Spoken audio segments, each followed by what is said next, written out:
Good morning once again to all the students of class 3. Have you ever thought what would have happened without water? Have you ever seen water getting wasted? Well, these are the issues that we are going to take up today in chapter number 14 of your EVS book called Using Water Wisely. The subtopics that we are going to deal with are water scarcity, wastage and recycling, rainwater harvesting, storing water, and some ways to save water. Let us now open our books and look at the chapter. 70% of the earth is covered with water. However, most of it cannot be used because it is saline. It is salty. Only about 3% of the water on the earth is fit for use. This is why we face problems like water scarcity. River water and groundwater are the two main sources of water at most places. Although our country has a large number of rivers, a lot of these seasonal streams are fed by rainwater. This means that these rivers do not have the same amount of water throughout the year. At times when there is less or no rain, they dry up. Have you ever noticed that at a particular time in the year, the water supply in your house goes down? Besides natural causes, there are a number of human activities that are responsible for water scarcity. Some of them are given below. Wastage of water, poor groundwater resources, indiscriminate drilling of borewells in the area of water scarcity, increased industrial consumption, increasing demand of water due to increasing pollution, and of course, water pollution. Did you know that less than 1% of water is available for our use?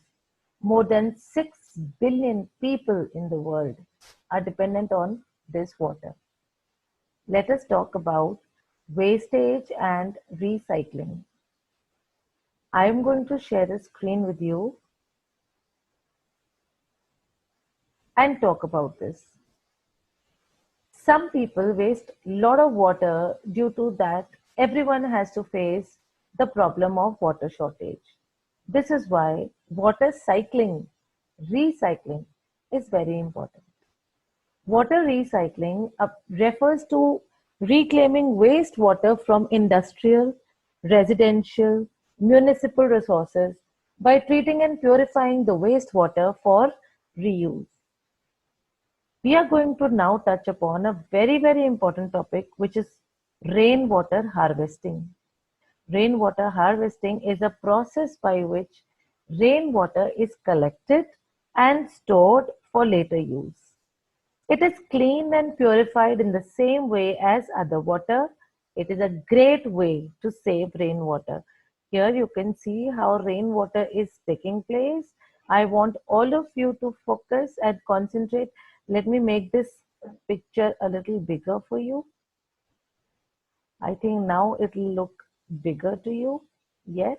Okay. Now you can see there is a house and it's raining. And here you can see that there is a huge tank where water is getting collected. And this water is going through underground pipe in the borewell. There is a connection here to different water tanks. The water is being utilized in a very effective way. Okay. Water is a thing of joy.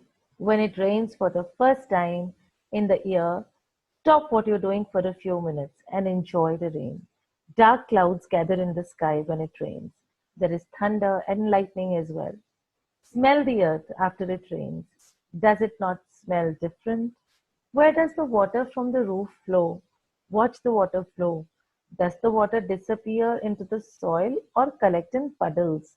What happens to insects when it rains? Have you noticed crows and other birds when it rains? Why do they not fly when it rains? After it stops raining, notice the trees and plants around you. Don't they look fresh and green? Children love to splash in puddles and make paper boats to sail in the water.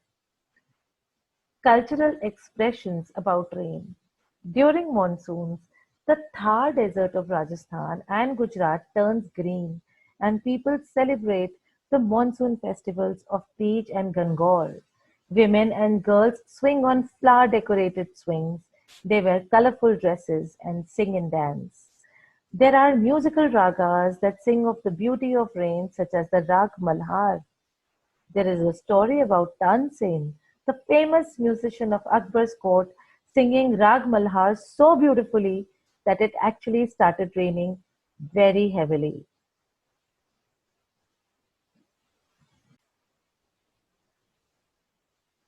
Did you know that the rivers Ganga, Godavari, Kaveri, Narmada, Saraswati, Brahmaputra, and Yamuna are considered the seven holy rivers of India? Storing water. Water is usually stored in different containers depending on how we plan to use it. For bathing and washing purposes, water is stored in buckets. The water we use for drinking is usually stored in bottles, in pots. Can you name some more things? It's there on your book. Different containers to store water, pots and pans. The best way to store water is in covered containers that are cleaned very regularly. We must remember to drain these out and dry them from time to time. It's important to dry them because if the water remains there, a collection of bacteria will form. This will not allow germs or moss to grow on it. Fluidity and volume. We have noticed that water kept in different vessels takes up the shape of those vessels. Can you say that water has its own shape? No, it takes the shape of its container. In the given pictures, it may not be seem to be true that these vessels contain the same amount of water, but it is true. So it is clear that water is fluid in nature. Its nature helps us to store water even if we do not have a lot of space. So some very good ways of saving water are described here, as you can also see and read in your books. Every drop of water is valuable and hence should not be wasted.